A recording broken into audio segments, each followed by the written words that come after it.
Всем привет, это проект Альфа. Hello everybody, this is Project Alpha. My name is Nikolai Feldman, and you're watching War Diary with Alexey Arestovich. Hello Alexey. Good evening everybody. Alright, let's start perhaps with a question related to pitting military and civilians against each other. I was watching diligently what you were talking about this topic yesterday related to the murder of the drafting committee in Ukraine, and probably noting that this topic is very sensitive in Ukraine. Perhaps it would be good for a president to send a signal to everybody that both sides or everybody involved in this situation or concerned about it should make a step back. Indeed, Nikolai, this should be a presidential message, or at least his administration message, that everybody should step back and take a break and come down a bit. Well, one can say that on difficult turns of history, it is very ill-advised to expect from an average citizen, be it civilian or military, that they'll be able to take a certain logical and smart, wise position in these cases. When a drafting person is being murdered during his work, you cannot just rely on the pundits, on media. You need to have somebody from the presidential office to come out and address it. For 2 days, everything was quiet. And then Syrskyi comes out with a drafted text. I'm not pointing fingers at where was the text drafted, but you can clearly see that through the messaging. And he did acknowledge that drafting committee is sometimes oversteps its authority, and he's asking about from all of these committee members and commission members to not do that, to stay within your swim lane and be extra careful in communicating with citizens, civilians whom they are drafting or otherwise. Yet the Minister of Defense is silent, the head of the office is silent, National Security Committee is silent, President is silent. They dumped mobilization on the shoulders of military, and they're probably awaiting military to figure it out between them and the society. And people understand that. People understand that authorities were mum for 2 years when drafting commission representatives were abusing, violating and killing civilians. But when the tide turned and the first drafts commission person was murdered recently, now there are some voices coming from the presidential side screaming in the media that it's unallowed to do that. It's verboten to kill drafting commission people. And one can pose a question, is it okay to kill civilians instead? It's unacceptable either way, one way or the other. We're having some technical issues here. Alexey, perhaps you can reconnect. Sometimes when he gets a phone call during our stream, that can kick him out of the media. So if you are watching our stream, please do not call him if you have his number. Let him finish the stream first. Anyway, that's what I suspect is what's happening. Let's get him back in a second. I'm sure he's dialing us back in a moment. Do we have him on the line? Oh, yes, here it is. Okay. Where did it break me? About the position of authorities. All right. So, position of authorities, Nikolai. We have daily evening message from President on our media, on our TV. Sometimes even extraordinary messages when he comes out and tells, Russian bomb killed 17 people today. Yet when his citizens are killing his military, protesting against the ways mobilization is being conducted, there is no answer. And I'll tell you what, our president wants flowers and applause, and he doesn't want all responsibility. He wants that responsibility to be dumped onto somebody else's shoulders. And you'll see, this was the ideation, I think, from the very beginning. Everything will be dumped on the shoulders of the military as the result of this war. This decision, I think, was made back in March of 22. And Syrskyi, smart as he is, he's not smart at all in this regard. He's needed by Zelensky as the scapegoat. And all the Pokrovkas and other places that we lost, all the territories we've lost, all the responsibility for the lost war will be on the military shoulders. While political leadership will wear a white coat and be saying and pointing fingers at the military, saying we trusted them and they failed us. So, Alexei, you think this started back in March of 22? Why do you think so? Nikolai, I'm remembering the decisions made back at that month. On the 4th of March of 22, the criminal prosecution against Zelensky was started, who was then commanding general of entire armed forces of Ukraine. And this was 4th of March. This was early on. This was less than a week or something like that from the beginning of this war. And this was started by the prosecution committee. Was that information published, Alexei? Yeah, oh yeah, it was in the official open sources. Back in the time, I was doing streams with Mark Fagan, and we discussed that. So yeah, those who want to do some version of Ukrainian FOIA request can request the data. It's there. Alexei, preparing for this stream, I recorded a slightly different formulation about this whole ideation of when they decided to peg everything on the military. I thought it was happening a bit later than in March of 22, but don't you think there was additional influx on this bucket after the failure of counteroffensive in 23? When it became super actively re-delegated on the shoulders of military. And then they tried to grow the popularity of negotiations and ceasefire almost by any means, and now just to maintain the power when the situation is more dire. Perhaps, Nikolai, perhaps it was a multi-step process. But again, each of those is a stage in this whole bigger scheme of things. One should ask, when Zelensky was prosecuted, when did they start the criminal case against him about poor decision-making for defenses of the south of Ukraine? And that was done indeed in spring of 23, so when he was planning the counteroffensive, probably to make his counteroffensive more effective, right? So you really want to counteroffend in the moment when you're being interrogated by the criminal commission. So after that, when the Economist article comes out, where Zelensky takes responsibility and saying that counteroffensive has failed, and these are the reasons, and this is the logic why, and Zelensky disagrees, and that's when they start trying to shoot Zelensky down. They need to add more responsibility and more media impression on his shoulders that he is the figure failing the society. And since that point, it would be good to recreate that flow of events. Some of our viewers are very detailed, and we can probably post a good question here to our audience so that we would not be telling you, but rather you tell us. When was the first time when it became known in the media, when the events were throwing people in the conscription buses and the drafting commission buses? When did that happen? Please advise us in a commentary. And Alexei, I think those things started to happen near Odessa events with their military commissioner Borisov. Odessa is a very rich, culturally rich and financially rich area. And that's where these attempts to throw people in the buses off the street were seen as attempts to scare people to bring in bribes to their military commissioner, not to be thrown in a bus by a drafting commission. So perhaps some of them were giving good results and were not corrupt. They did not go into details after this scandal, but they did remove, after figuring out that this fellow was taking bribes, they removed a lot of military commissioners throughout the country.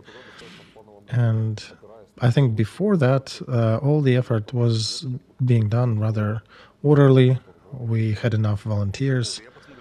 I just checked some of the dates. It seems like on the 11th of August of 23, that was when that scandal happened. Counteroffensive started earlier that summer. We had 2 months of relative unsuccess. We still had some things unclear, but it was already understood that counteroffensive will not be as effective as it was hoped by some of them to be. And by the time we already had some videos, how 47th Brigade was blowing up on the landmines. Botusov was publishing questions in his media, and society at large started wondering. And I think that's when we started having issues with conscription, with the draft. separate commission after the war. We'll have to find more details about it. But I think that's when the decision was made on the backdrop of the scandals, corruption scandals. Let's fire all the military commissioners, all the draft commissioners, and appoint people from the front. That's when I think that machine started to rattle. And the main thing is that people from the front indeed went to the drafting commission, but these heroes quickly figured out that they can take bribes too. And in some cases, they were taking even more money than their predecessors. Humans are weak, and sometimes they cannot, not all of them can hold all that pressure and all that stress. At first, they don't, probably they were pretty clean, but in a few months' time term, many of them got just as corrupt. And that's when this whole story started to unravel. All right, Alexey, so if we had a dedicated government policy of pitting civilians versus military to achieve several goals. First of all, to scare the civilians, to produce certain psychological influence on them, to affect the sociological data and the polling results. How can Zelensky government can acknowledge now that this was a mistaken course? I think you mentioned that in Golovanov's stream, that in this case, if these events are happening, perhaps the government needs to come out and take responsibility for it. They need to come out and acknowledge that they were wrong in some things. But to acknowledge the whole spectre probably is not realistic to expect Zelensky to do that. Perhaps he would have to put the big cross on his political career after such an acknowledgement. And given that you pointed at the March of 22 at the beginning of these actions directed towards military to put them in a certain corner versus the society where they probably will not be able to crawl out of. Well, here's that matter, Nikolai, that I discussed earlier. You're right. Who's the leader? The leader is the one who can put his skin on the weights. If Zelensky government would found now some leader to come out and to say, to acknowledge that, yes, all these things that we were doing were wrong and were unethical, and this is how we're going to fix it. I'm thinking the most amazing thing is that our people will probably forgive that person and that government maybe at large. We have fantastic people in our country. They would push back when they're being violated, when they're being suppressed and beaten and thrown in the buses. But the moment when somebody acknowledges their failure openly, I think our society would be forgiving. And there is a good example. I have a friend who is a translator for our soldiers and officers that are getting trained in Great Britain. And he was saying that there were some coaches who were very strict, who were very formal, and the training was going very slow. The material absorption was lacking and subpar. And then the change was made. They brought younger people in their early 20s, sergeants and instructors who laugh a lot, who share jokes, who cheer them up, who express all kind of support to the soldiers. The education pace sped up so impressively that they actually now want to use it as an example in the King's Academy of Military Sciences there, that it actually works better. And what changed is that all these warfighters, those sturdy men from Ukraine in their 30s and 40s, were shown some love, some compassion. And this is one of the problems of our people, that they have not experienced enough love. And if our political leadership is not showing any affection, any support to the soldiers, who will? Meanwhile, our leadership wrote off several million of our men as deserters, as traitors, right? They are failing to explain, what are we fighting for? Why is Ukraine? What do we exist for?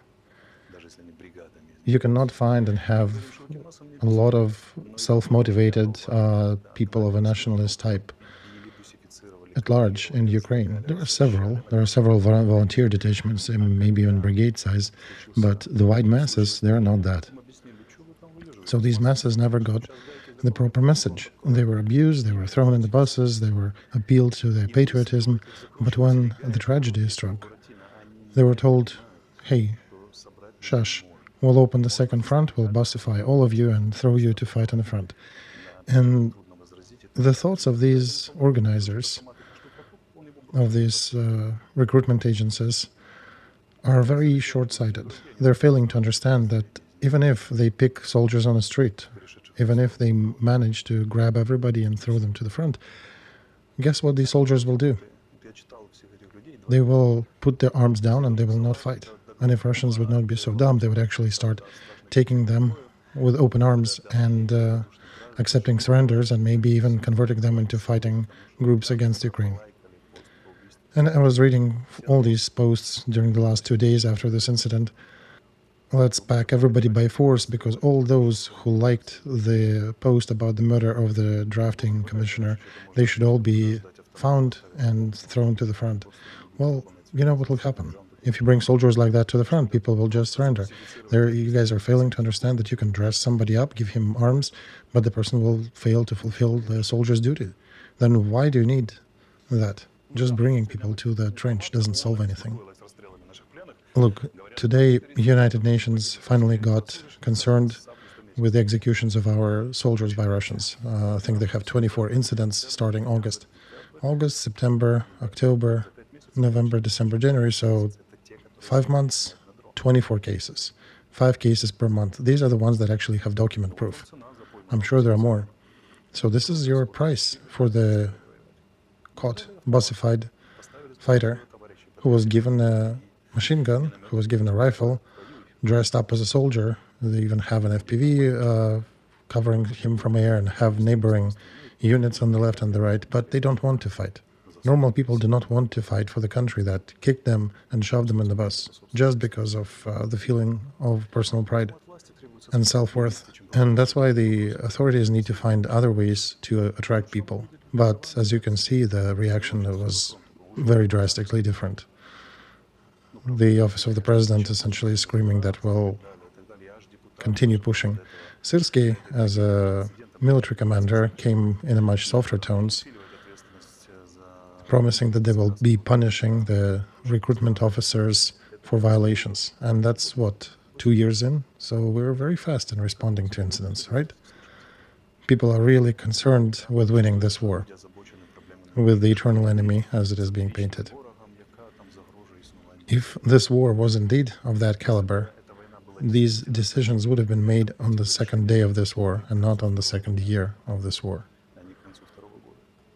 You know, Alexey, I want to interject here that by the end of the third year of this war, we can finally get a new profession in Ukraine military specialty, a sniper, right? Such a novelty.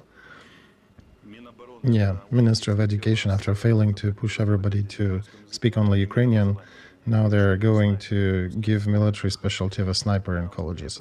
Well, I would suggest, put it everywhere, in the trade school as well. Study for a year and be a sniper. This is, an old thing I talked about, that wedding drivers and photographers turned out to be pretty poor and shitty managers for fighting the biggest war after the Second World War. And they're good at calling it the eternal threat, but unfortunately we cannot see the extraordinary measures. They're calling the enemy extraordinary, they're calling the war extraordinary, but management of the country is still the same. It's just bribes grew tenfold. Well, Alexey, 500,000 left Ukraine last year, as we know by official records. How would they be able to have left the country if not so, right? I understand there would be probably some women and children, but, right, men, we're talking men. Well, sure, Nikolai, people are not fools. We understand that there are a lot of murders otherwise when drafty commissions were maiming, hurting, and killing guys who do not want to go to war. When, just grabbing them and trying to take them from their houses, they get legs broken, they get beaten up, some of them get killed. Families provide all food, all dress, all these powers do not care, very often don't even give them enough water. Was there at least one time when the powers, the authorities, actually cared about changing this process, about making it better? And now they're presenting their usual song as, oh, it is Russian propaganda and Russian attacks. Well, now, okay, one of them got murdered. So, and all of a sudden they're changing the tone, saying that, oh, these are just propaganda. And all of a sudden the publication is saying that, no, we are standing at the red line. How did we escalate so fast? Were you lying to us the couple years of this war? Dear congressmen, dear president, dear generals, how did that escalate so far from propaganda to the red line crisis? We did not have anybody who is brave enough to acknowledge the truth, right? Except for, I'm here telling the truth, and anybody else? Apparently it is only me who is acknowledging that at the beginning of this war I was giving some misinformation initially to cheer people up, to make sure we can hold and don't fold psychologically. Nobody else acknowledges, right? Apparently nobody else got balls, neither in the generalty nor in the political elite nor in the Congress. Alexey, so speaking of our politics in the country, if that position was taken, if that was indeed a position to pit one side against each other, and now we are seeing the results that were essentially planned, do you think perhaps this was the goal of the Ukrainian leadership, to stay on these swings between two poles and keep their power? Well, Nikolai, that kind of looks like it could be true. There's one Telegram channel called OP and Alexey. Just as you started talking about this channel, you got disconnected. I think somebody probably have called him again, but okay. I'm not a big user of Telegram, of anonymous channels there. So if I don't know the person, I'm not usually reading, and I implore you, do not follow these rabbit holes. But yeah, we stopped at that OP channel. Right, so he wrote there that Trump and Putin decided to topple Zelensky because they're trying to enforce peace that will be very painful for Ukraine. I'm waiting for the next appeal. Let's revolt in Ukraine against Trump and Putin. Well, okay, we are revolting against Putin for 11 years already. Now let's do it against Trump, right? So an example of USAID did not teach you anything. What if your military aid will be cut off in the same fashion? Well, listen, Alexey, Monin wrote this week that even without United States, the Ukrainian budget deficit can be generally covered by EU 36 billion of budgetary support, out of which 17 billion are part of the GS7 initiative from profits of frozen assets of Russia, and then additional aid from EU, so over $30 billion. And what if Trump asks Nikolai, the EU, to not help? Right, I don't think they thought about that. They didn't think it through. Exactly, that's what I'm saying. Their thoughts are very short-sighted. And, okay, Germany and Britain are two next big donors, and what if coalition agreement makes a decision that we are not doing it? We already have some governments in Europe who do not want to support our side in this war.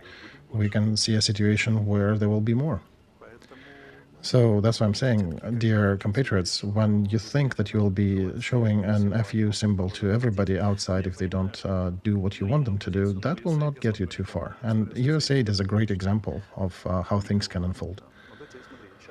Now, the whole Ukrainian internet is actually rather full with, not full acknowledgements, but at least like 25% acknowledgements of what we started talking about last autumn.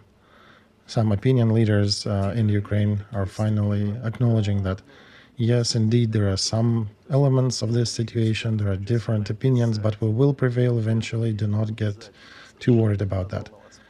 And they continue giving space-scale stupid advice. And the main thing in each of them is avoiding personal responsibility in all these estimations. It's always Putin or Trump that they're blaming, or Biden at best. Ukrainians are never the ones to blame. We're always making perfect decisions, and it's somebody else's fault. This is the tune of media in the country. Where is that brave person, except one, who will come out and say that none of these advice will work? It just won't. Now, some smart people, I think, from the circles that I know, some of them published actually probably those 25% of truths, acknowledging that everything is horrible, situation is bad, this is folding, this is crumbling, but overall, in the long run, we will prevail and it will be okay. And then more ripples running around the water screaming that, yeah, we will prevail, it's all good. They're just forgetting the first part of that article. And then Syrskyi comes out and says, oh, we'll create corps. Each corps is 3 to 4 divisions. Why are you concerned? Now, one can ask a question. Why corps? Why not armies and divisions? Why so specifically? And do you know why? The main reason is not to repeat what was in Russia and Soviet Union. But there is a nuance. We do not have experience of corps system. And traditions that were given and transferred as core traditions, this is a very narrow spectrum. But army and division traditions and schools are ingrained in our military system. There are a lot of high-level officers who still remember that. And that can be easily restored. In our collective subconscious is enough software for divisions and armies and detachments, but we do not have preset software for corps. So why are we doing that? Why are we going this route in the situation when we are losing this war? All right, Alexey, you did ask this question. You did go to this question before I switched to it. I actually wanted to talk about that next. But, okay, so long-term criticism, I'm not even talking about us. I'm talking about people expressing similar opinions that we need to switch to the system of higher level aggregations in army, divisions and armies. We used the word corps as well, but I want to say here that, first of all, Zelensky indicated that, yes, we hear what you're saying, we will scale up the brigades, and Syrskyi comes out and says we will switch to the corps system. So from the point of view of whether it's a step forward or not, it is kind of step forward. Whether it's a best one, and why did they pick the formula where we have no experience, I'm, I guess, on the optimist bandwagon. They're generally going in the right direction, right? We're squeaking and willy-nilly, but going in the right vector. Well, unlike Zelensky, Syrskyi was studying strategy. While Zelensky was studying law, Syrskyi was studying strategy. He's just rather modest and does not acknowledge that in the open. But in strategic studies, you do learn that a right decision made in the wrong time becomes a wrong decision. And that's it. So if idiots, by the end of the third year of the war that is being lost, and the peace will be enforced upon them, and if they refuse to strike peace accord, they'll be shaken so bad that they'll have to. Now they're finally starting to build large detachments, right? It's like in that anecdote when the son-in-law is is choking on something, and he's screaming at his mother-in-law, whispering with the last of his air, please help me, clap me on the back, and she stands up and starts to applaud, to clap. So, Alexey, let me ask you this. How many divisions do we need? Well, that's different than Nikolai. This is going in the weeds into calculations. So how is that done? Well, Nikolai, you look at the basic scenario. Remember, before the war, we had 9 scenarios for Russia to attack. So you build 9 different scenarios and you calculate by the worst one. For example, simultaneous attack by several countries at once, or serious security crisis in the Black Sea, and a threat with Belarus and attack from Russia. So let's say regional war, or a big war, right? What do we do in this case? In this case, you understand that you cannot keep the army of a regular scale of 800,000, how some people dream. Our economy will not carry it out.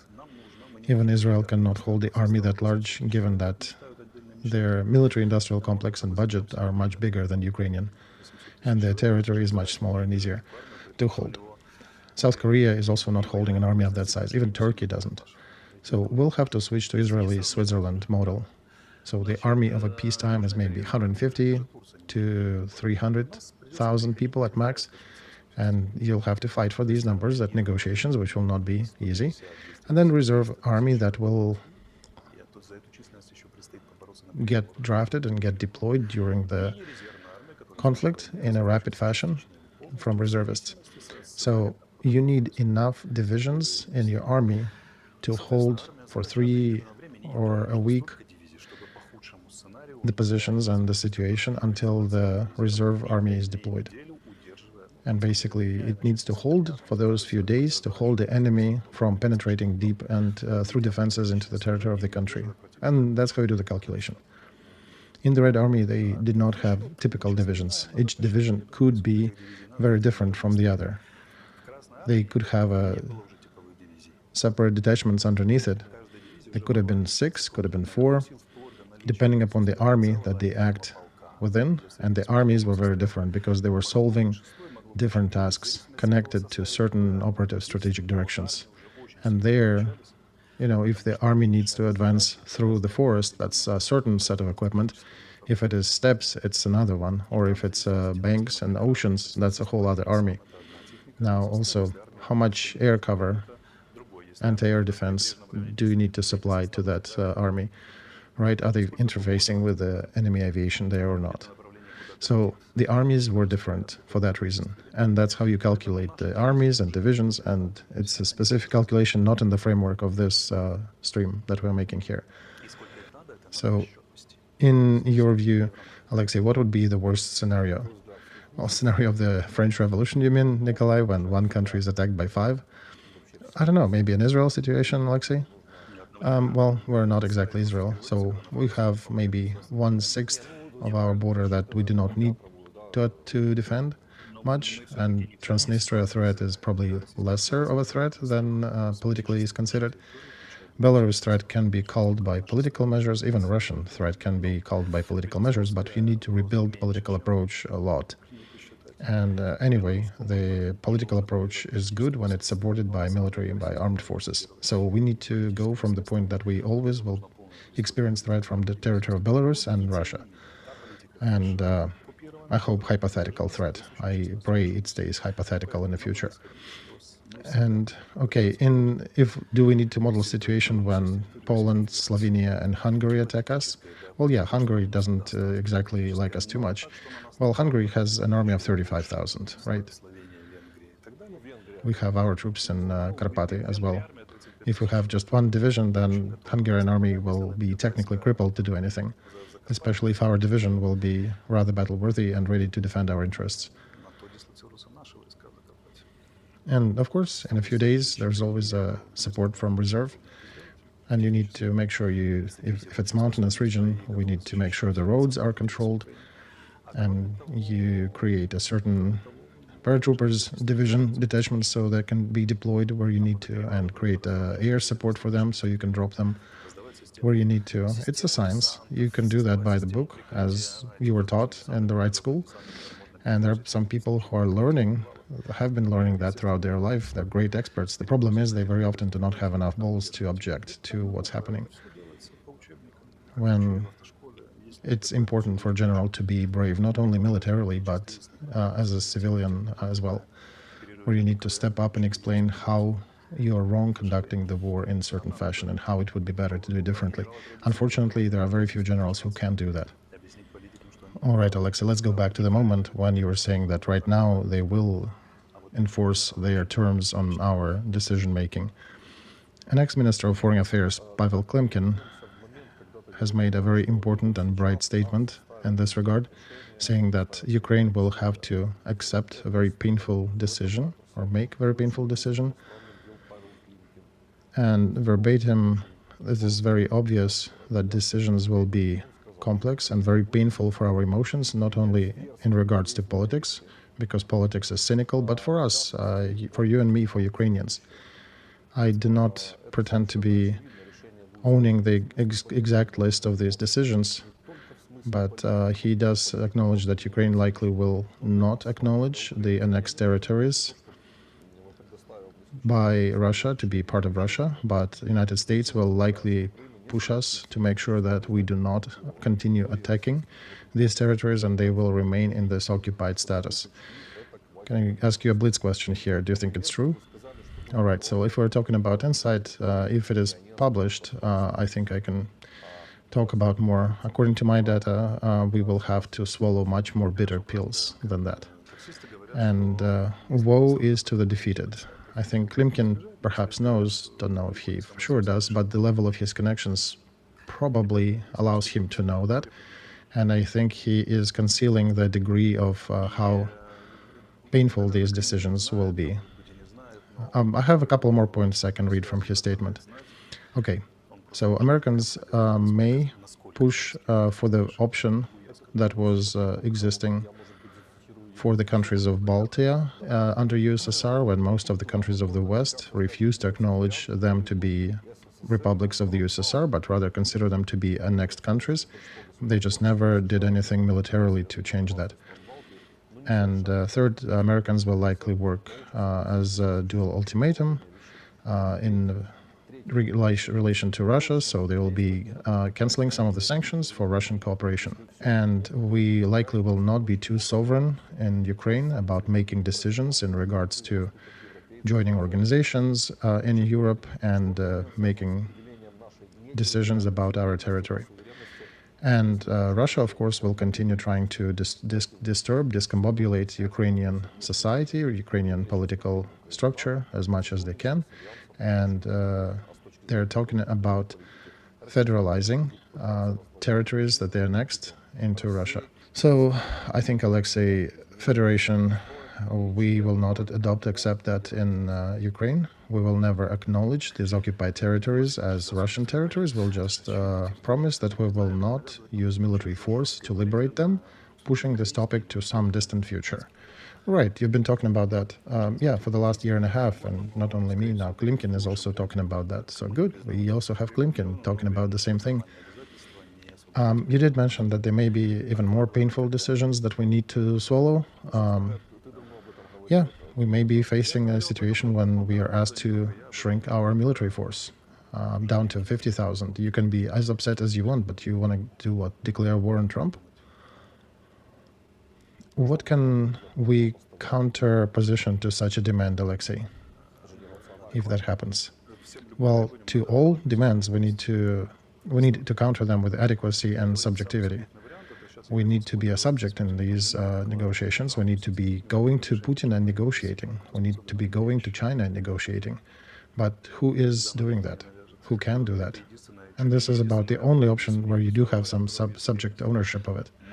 Second option is when we talk to China, India, Arab Emirates, and Arab partners, Saudi Arabia, etc., Jordan, and we talk to all these king dynasties of the Persian Gulf, creating the fourth pole of powers, which has its own views on these things, and it definitely would give us a set of bonuses and programs of long-term real partnership with Ukraine. We cannot give them much, but we can give them certain things that are very, if not critical, but they're very interested in these things.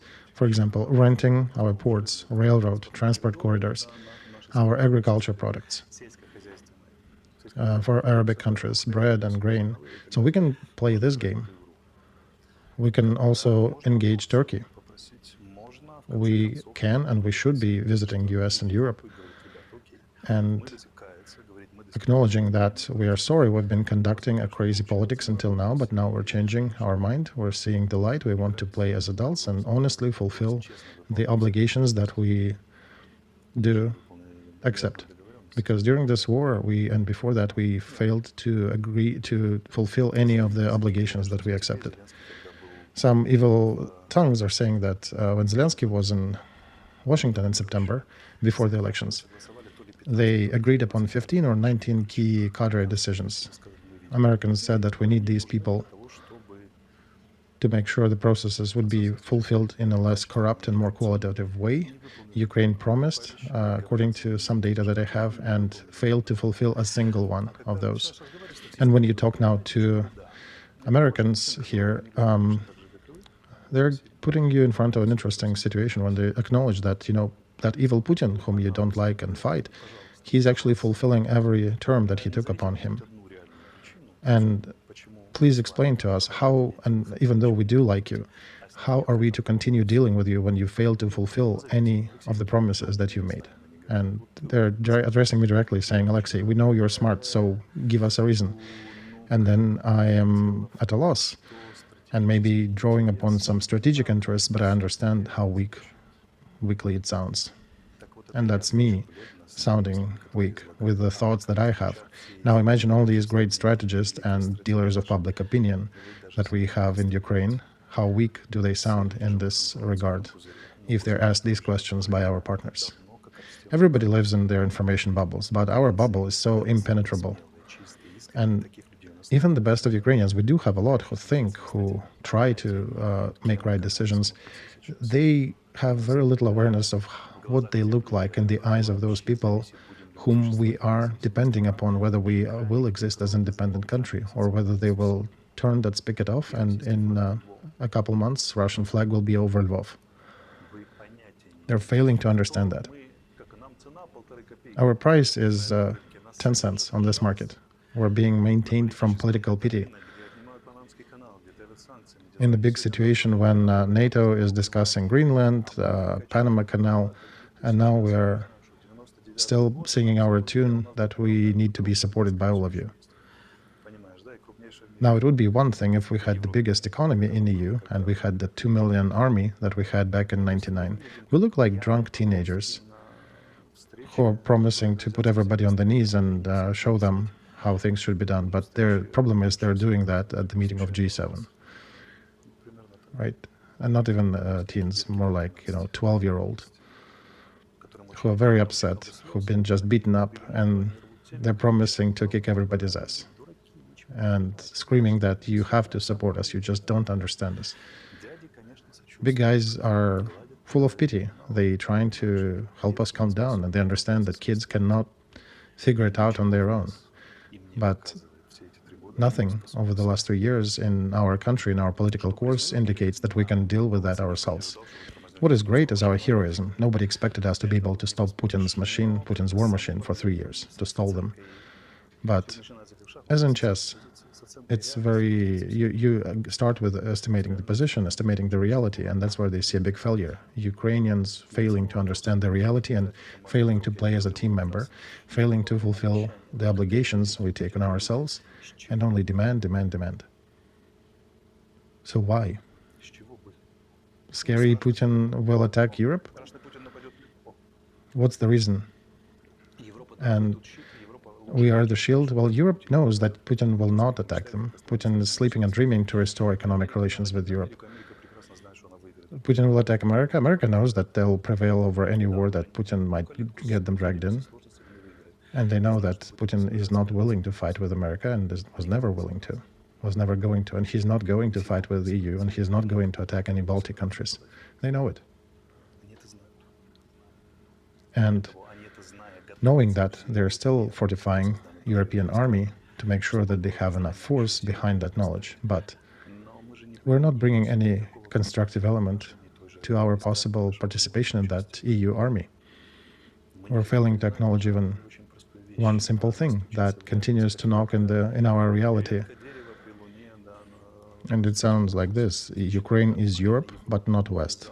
They will never adopt us fully in the way we are. They'll never be able to reform us and make Germans out of us. Europe is about institutions, and our tradition is different, is mostly subject-based. There are no exceptions to it. And that's it. They understand they cannot make us into people who respect constitution and law more than their own rights and wants. And we need a different model of managing the country, which is unacceptable to EU. We're not even talking about things like agriculture market, etc. That Polish farmers and farmers of 5 more countries are quite upset about. And they're posting questions about how we're going to coexist with them. Russians know that, Americans know that, EU citizens know that. Only Ukraine is failing to understand the existence of this topic. And our patriots are screaming, yeah, EU and NATO for Ukraine. They don't even know. They're out of ways to explain that this is not happening. But we are stubborn as idiots and continuing to hit with our bloodied head and broken horns into the doors that are still closed and not going to be open. This is a behavior of a mentally challenged person who is locked in a closet. In Karamazov Brothers, when one character is explaining to Alyosha in a pub why does not he believe in God, and he is saying that there was a couple of parents who were closing their little 5-year-old in a bathroom to sleep, so they were just leaving her in a bathroom so she would pee there. And when it didn't work, her mom started spreading feces on her. When it didn't work, she can escalate it. And a little child was hitting the door, was screaming, "God, please help me." And that guy is asking, Ivan Karamazov is asking of Alyosha, where was your God? That's why I don't believe in God. Ukraine now is like that 5-year-old.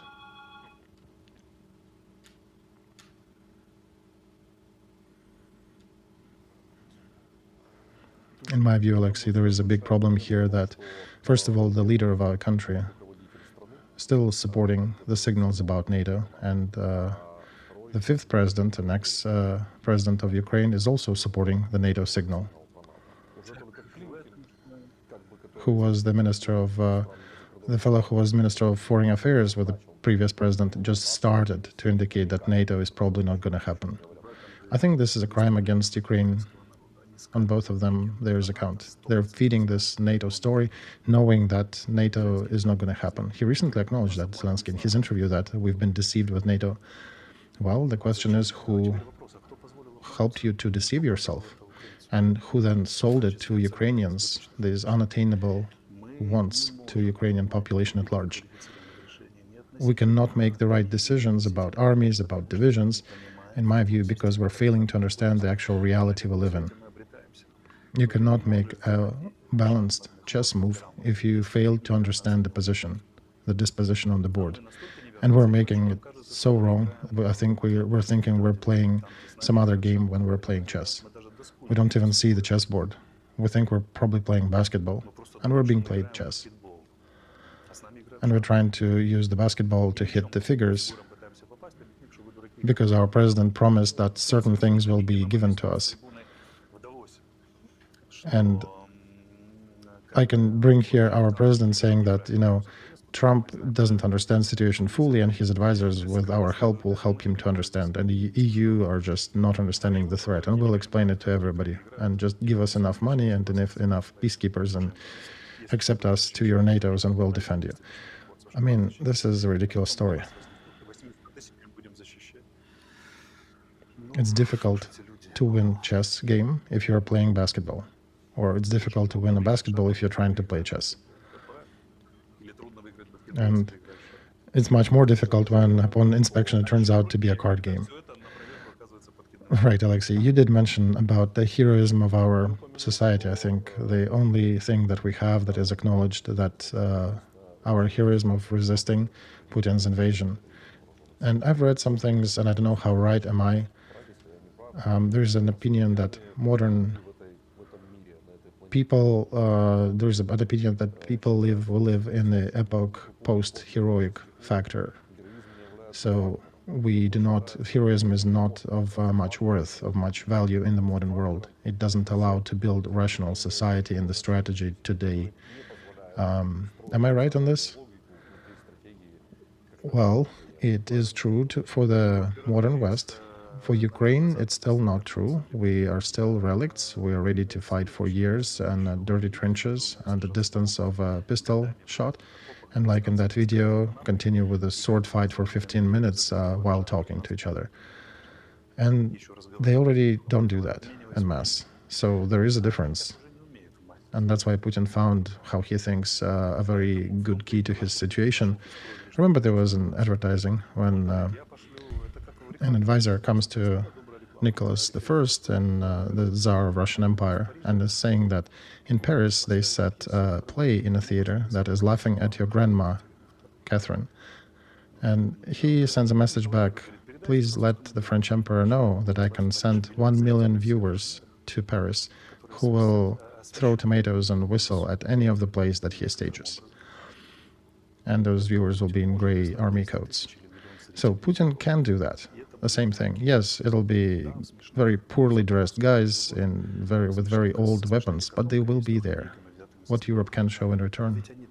Siemens, Louvre, the beauty of Warsaw State Museum. Europe needs the number of guys who are ready to be in the trench, who are ready to be at the pistol shot and hand-to-hand knife fighting to resist such invasion. And only the country that has it will be able to resist and stand on their own. Because just by drones, you cannot fix that. And, Putin also has drones. Yeah, you can destroy Putin's industries. You can do a large-scale aggression. But then Putin can always resort to using of nuclear weapons.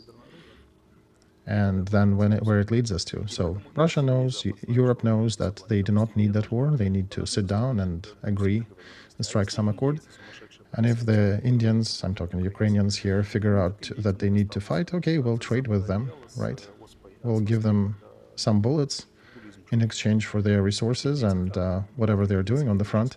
And the Indians are brave, right? Ukrainians are brave. Russians were actually admiring Ukrainian soldier who died from that knife of Yakut soldier from Putin's army. In their Telegram channels were actually holding some of the hotshots who were attacking Ukrainian soldier in this conflict. They were actually very respectful of the soldier's death and the fight. But does it make it easier for us? No, it doesn't. And we'll be presented with the contours of the peace agreement. It will not get easier for us too. Zelensky knows where that all goes to. He knows and understands the vector, but he does not follow it.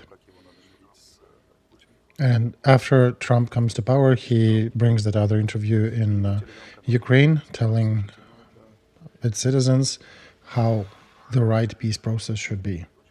As if telling Trump that he is wrong, this is how you do it. It's as if you got a 5-year-old daughter coming to you and telling, hey, you are doing your career wrong. You're connecting with wrong people, you're making wrong decisions. And if you're shocked by that event, you may even let her speak twice, but I don't think it'll really change your plans about your career and strategy, right? And connecting with people. All right, Alexey, we, I think, can continue that, developing that thought deeper. Speaking of 2026 and the flag over Lvov, I think you're quoting almost verbatim the publication of The Hill, rather conservative publication in the United States, which is close to the right. And what they're writing? They're writing that, let's sum it up. What if United States stop supporting Ukraine? One can think that this publication is about a possible scenario, that if President Zelensky refuses to go along, this is likely what will unfold. And in this article, they do have a quote that Russia would probably take Lvov, the westernmost point of Ukraine, if United States stop supporting the country. So I understand they already calculated this scenario. They understand where this fight will likely go. They understand where President Zelensky can go, and they're drawing different options for what may happen. Right, Nikolai, we fail to understand in Ukraine where exactly are we. I'm trying to bring it in my conversations too. Do you understand that every day Russian bombs are killing kids? Yesterday we lost 17 civilians. And I get an answer, well, listen, it's your kids. Our kids are fine. And you can suggest that, okay, what if Putin puts 2 million Ukrainians under the in Russian uniforms and his troops and attacks EU? They counter back saying, no, they won't. You understand that Russia will not attack EU. And I'm just testing Ukrainian arguments on the Americans, because I'm not following, I'm not on the same page with the Ukrainian arguments, but I test my friends here to see what they think. And one of the other key arguments I get back is, do you realize, guys, that you are the first army in the whole world history that does not draft 18-year-olds? Why should we take money from the future of our kids and send it to you if you're not drafting your most battle-worthy, your most physiologically active and capable layers of society. And when we try to talk about the demographic issues and all that, they basically say, listen, if it is a survival war, you have not made 3/4 of the things that needed to be done if it is a war for survival, truly so. Are you idiots, or do you think we are idiots? And if you think you will be allowed to misbehave longer, we will likely shake you pretty well to make sure that you do understand. And if you're lying to us, if you're deceiving with the information and vectors that you guys are pursuing, this is a very dangerous game. And if you think that double ultimatum is mostly an ultimatum to Putin, you are very mistaken. You are significantly mistaken, at least for 50% of that. The conversation will be very brief and very rough. And however many panicking interviews Zelensky will give and promises to invade Bryansk district in Russia, nothing will change. And we'll end up with being pacified by Putin together with Trump and international society. We're almost there because of our stupidity and foolish actions.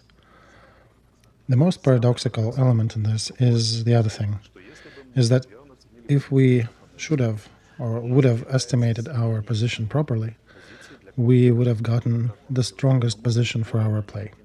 But we stubbornly refuse that. And we keep insisting that everybody around us are idiots and they owe us supplies and money and territory. And we're just heroic and smart. Trump doesn't even know how to address Ukraine anymore. He already got to the Tribune today and said, we want rare earth minerals from Ukraine for our aid. I wonder why shouldn't we offer him proactively these minerals? I think President Zelensky in his plan had it outlined as one line. Right, but there is a nuance that it all belongs to private investors with a very few exemptions. And it belongs to private people, and government cannot really promise, because private investors can tell, we don't want to. You know, Ukrainian president can sanction those companies. He can also have a very rough conversation with them, perhaps, but he is not talking to them. As if, South Korean guys back in the 70s did. They gathered all their moguls and said, after they had 4 or 5 coups, they gathered all the power players and said that we need to organize. And then all heads of different powers made a decision, adopted the strategy of the country, and started following suit. That's how Korea rose from 103rd place to the 7th place. They have their own space program, they produce the full nomenclature of armaments. A very similar thing was in Turkey. Despite the Islamists and Kemalists' opposition to each other, they understand that they have their own pathway to development. And Turkey started back in '91 at pretty weak positions, but today they produce even their own plastic for the toys. They are not purchasing Chinese. They do it their own. I'm not even talking about tanks and the jet fighters. End of the first hour.